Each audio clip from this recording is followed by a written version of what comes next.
Would you like to learn how to make some super yummy meatloaf? Just like this? You would? Good. Because in this episode of the Lisa D's Delight Show, I'm going to show you how to do it. Lisa D Delight.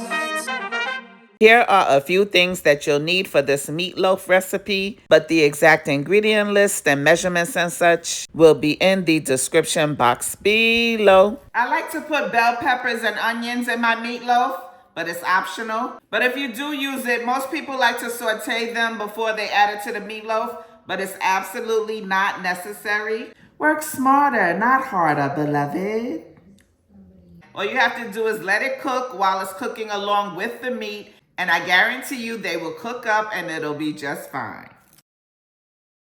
I used to always use panko breadcrumbs when I made meatloaf until I found these Ritz garlic butter crackers. These crackers make the meatloaf taste so good. You gotta try it. I got it from Walmart if you can find it. If not, panko is fine, child. I was just trying to help your palate. Because I'm such a lady, let me show you the sophisticated, proper way to grind up your crackers. Or you can just use a food processor with your bougie self. We're also going to need 2 beaten eggs. Now let's make the glaze for the meatloaf. I'm going in with some ketchup, as well as some Sweet Baby Ray's barbecue sauce, and some sweet chili sauce. That sweet chili sauce is a game changer in this glaze. I'm also adding in some Why in the World Would They Name It That sauce and giving it a good stir. I like to use 80-20 ground beef when I make meatloaf, but what I like even more than that is the mixture of the beef, the veal, and the pork.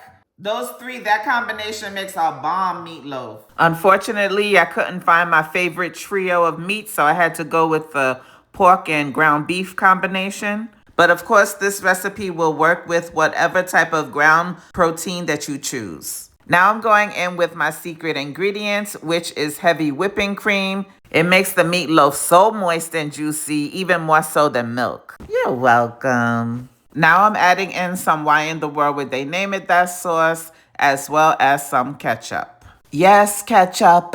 Don't talk back.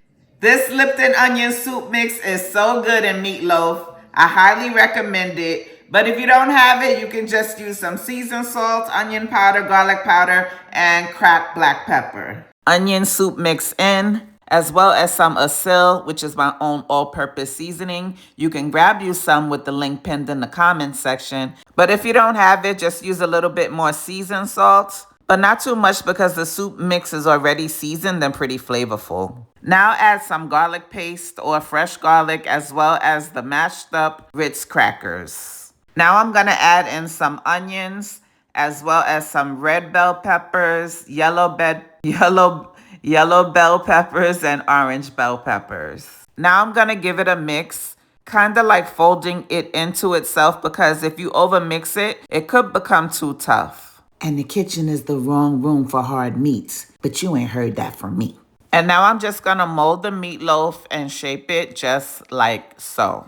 One of the best tips I can give for cooking is to taste as you go, because you can always adjust the seasonings as you go before you get to the end product. So that's why when I make meatloaf, I like to make a little test patty. That way I can make sure that the meatloaf is seasoned properly before I get to the end and it's too late. I popped my little test patty right in the air fryer and gave it a taste, and it's perfect. Pro tips galore. Hit that like and subscribe button, now stop playing.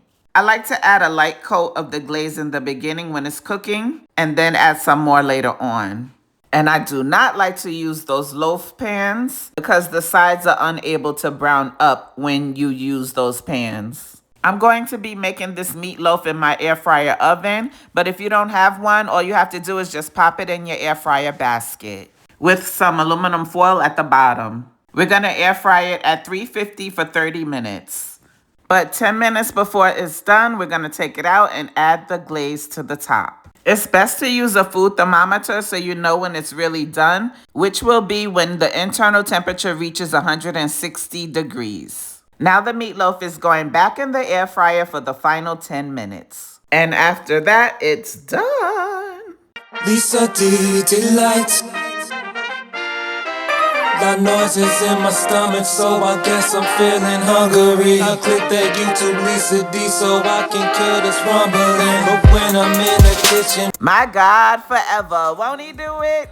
Yes, he will, all the time. You already know this meatloaf was the bomb.com. Stop playing with me. So savory, flavorful, and delicious. Just be sure to let it rest for like 15 minutes before you cut into it, though.